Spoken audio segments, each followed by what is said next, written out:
Hi, I'm Dr. Kirby Gangler, and this is back pain tip number 3. So I get this question all the time. Should I use ice or should I use heat on my back?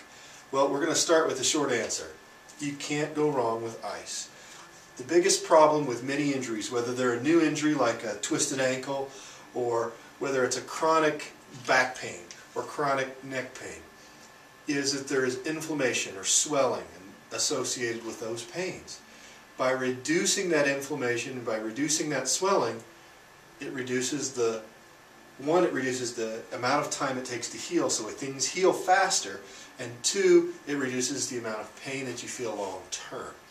So you can't go wrong with ice. Now, people will say, well, I like heat, it feels better. Well, it probably does feel better, and it is good for some very specific things like muscle spasms and some specific conditions. But if you don't know, use ice.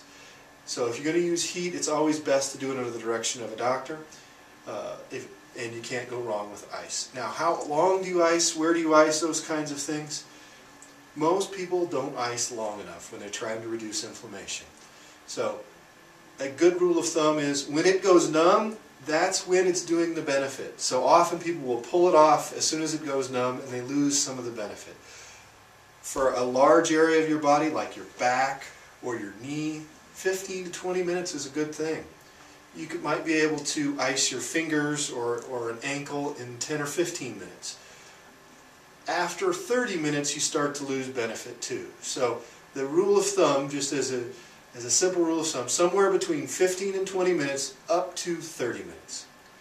Alright, that's back pain tip number 3. Have a good day, and we'll see you in just a few minutes for back pain tip number 4.